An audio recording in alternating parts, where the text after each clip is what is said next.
ada satu kaidah usul fikih. Kaidah usul fikih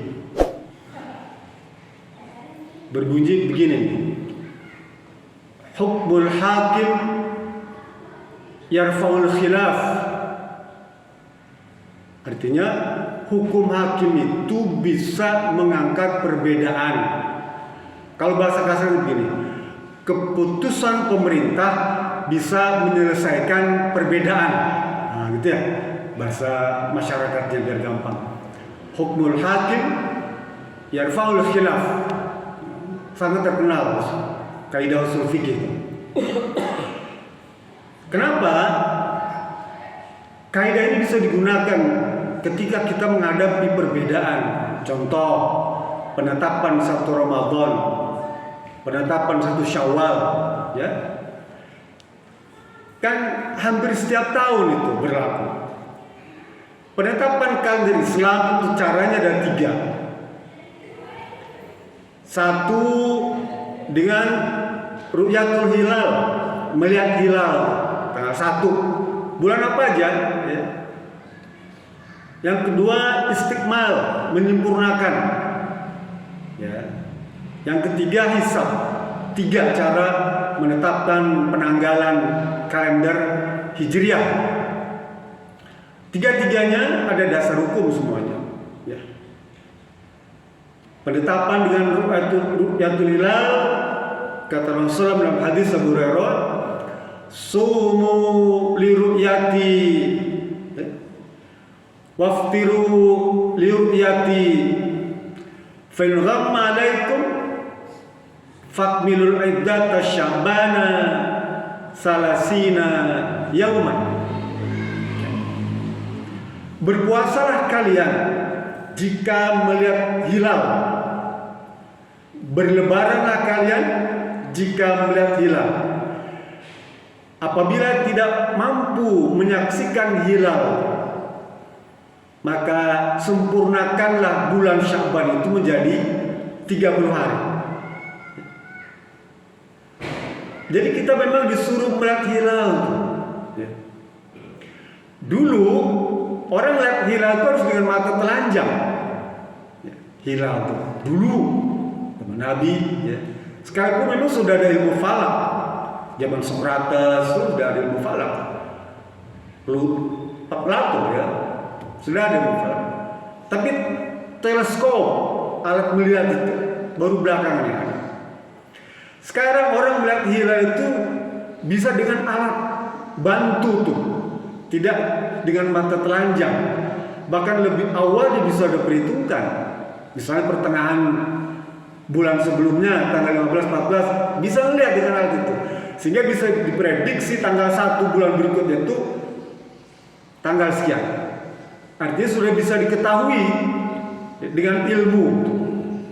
Maksudnya melihat hilal itu tidak harus di akhir bulan, ya. Sekalipun makna hilal itu bulan sabit, yang letter U tuh, bulan letter U ya. Itu baru kelihatan kalau dengan mata kalau matahari sudah tenggelam. Kalau sudah di bawah horizon ke matahari, ya, rata tuh dengan horizon cakrawala, rata matahari itu terbenam tuh, baru kelihatan hilal itu. Kalau dengan mata, ya, dia bentuknya U tuh, ya. Dalam perhitungan ilmu, kalau 2 derajat itu udah nampak, gitu ya. Tapi kalau misalnya kelihatan, Islam nih nampak nggak kelihatan itu, bisa menggunakan cara kedua, menyempurnakan. Kan biasanya melihat hilal itu pada tanggal 29. Kalender Hijriah itu rata-rata 29 hari. 30 itu jarang. Kecuali kalau misalnya nggak kelihatan tadi bulannya, baru disempurnakan tambah 1 hari itu jadi 30 hari itu, ya. Sehingga nanti tanggal 1 Ramadannya besoknya, kalau hilal nggak kelihatan. Nah, cara ketiga, ya, kata Ibnu Umar dalam hadis juga, sumu li ru'yati faftiru li liru'yati fin ghamma alaikum faqdurulah. Ya, sama sebetulnya. Hanya pada ujungnya kalau tadi menyempurnakan istikmal, ya, tambah 1 hari. Kalau faqdurulah itu maknanya perhitungkan, hisab, ya. Kalau bahasa kita dengan hisab, diperhitungkan. Lah sekarang ini praktek kenyataan di zaman akhir-akhir ini, Pak, ya, pengguna ilmu hisab itu justru lebih banyak kita praktekkan. Sekarang saja nih buat besok ini ternyata menggunakan hisab semua, bukan? Ormas tertentu pakai hisab, sejauh ini sudah prediksi. Bahkan kemarin ini Majelis Ulama sudah menetapkan hari raya sekalipun berbeda, ya, sekalipun berbeda, tetapi tetap dia menggunakan hisab. Kan hilal ini belum terjadi, ya. Hilal kan baru besok, ya, baru bisa kelihatan, itu bisa baru dukur. Tapi mereka sejak minggu kemarin sudah menetapkan hari Rebo, hari Kamis, mananya apa? Dia pakai hisab, ya, karena memang praktek nyatanya begitu. Nih Pak, penetapan waktu sholat. Kalau kita bicara syariat Islam, kita harus melihat tuh sholat subuh, sholat mata apa? Fajar sidik tuh. Bisa nggak kita pagi-pagi udah masuk subuh nih, tuh dengan fajar sidik? Tiap hari begitu. Zuhur sudah melenceng. Kalau hujan gimana? Maghrib mesti lihat matahari tenggelam.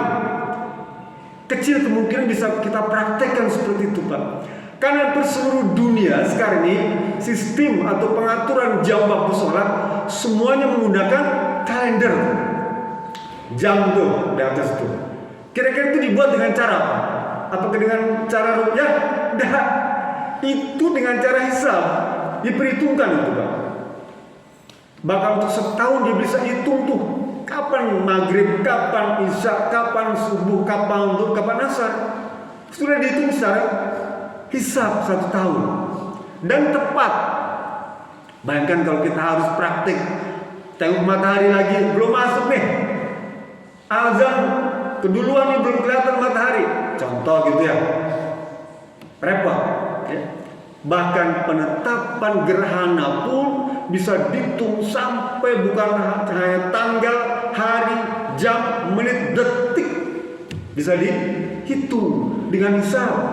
Apalagi cuma sekedar penetapan tanggal 1 Hijriah, lebih mudah.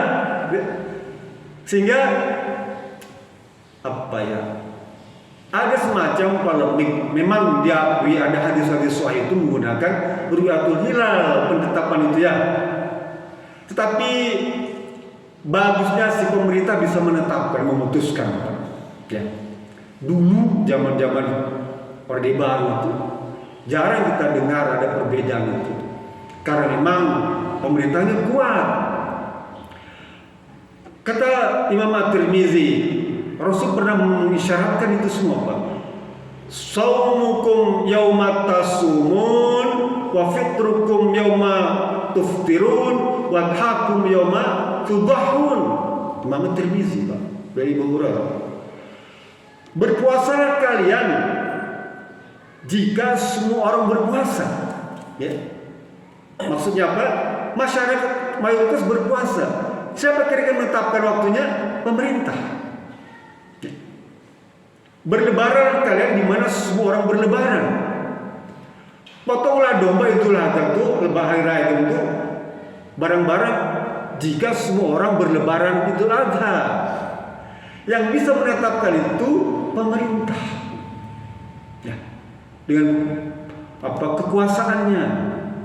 Lalu bagaimana supaya adil, ya? Supaya adil gantian aja. Keduanya kan memiliki kekuatan yang sama tuh, ya. Gantian tahun ini pakai hisab, ya. Tahun depan pakai ru'yah. Hasil itu juga, cuma memang dari sisi psikologis berbeda, dari sisi psikologis dan sisi politik dan sisi ekonomi agak berbeda sedikit. Tapi kalau kita melihat apa demi kepentingan ukhuwah persatuan umat, ya, persatuan umat ini terus kita jaga, maka harus ada keputusan berani oleh pemerintah. Itu sebetulnya kita pengen tunggu nih selaku rakyat kecil nih. Kadang-kadang kita bingung. Nanti bilang kalau udah lebaran, ini masih puasa, nggak sah puasa gitu ya. Ada keyakinan gitu. Sambil takbir, Allahu Akbar, Allahu Akbar, Allahu Akbar. Kita masih saum. Kata ulama, nggak sah puasanya. Kan bingung tuh ya. Lah rakyat kecil jadi bingung Pak dengan perbedaan seperti ini. Sebenarnya bisa diselesaikan ya dengan mudah kalau ada kemauan. Lalu bagaimana kalau kita selaku umat Islam dengan keilmuan ya, kita memahami penetapan itu, lalu kita melihat hilal tuh ya. Bagaimana sikap kita? Kalau kita ngerti ada 3 ya.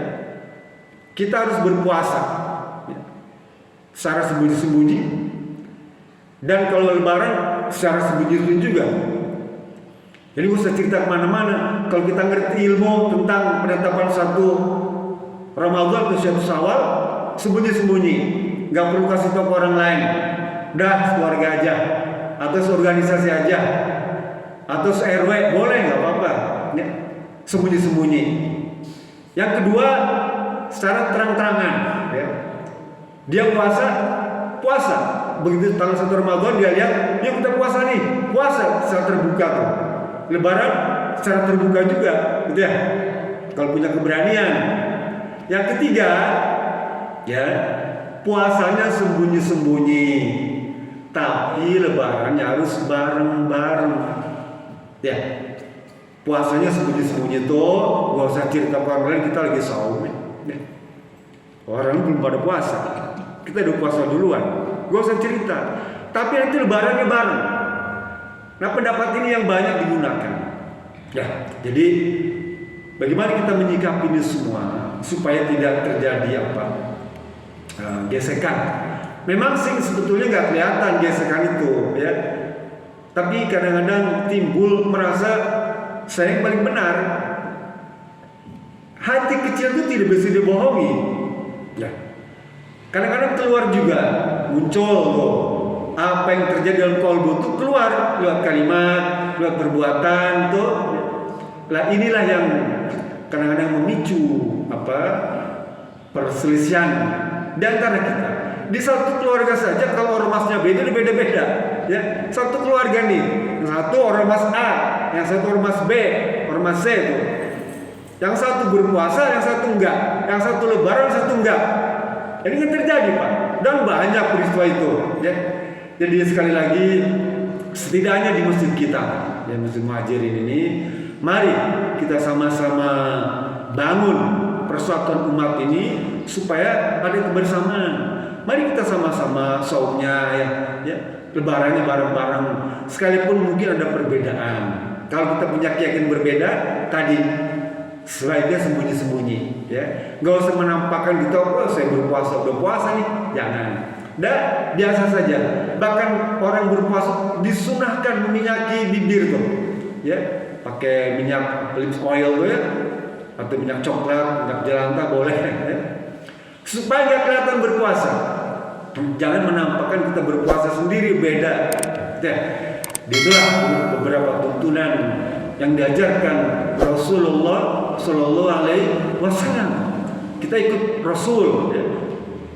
Yang baik kita ikuti, ya. Dan semua yang dari Rasul itu mesti baik. Itu saja. Semoga ini menambah wawasan bagi kita semua, sehingga menambah keyakinan kepada kita untuk bisa melaksanakan ibadah yang memang diwajibkan beberapa hari lagi ini. Marhaban ya Ramadan. Bila bisa berilah. Assalamualaikum warahmatullahi wabarakatuh.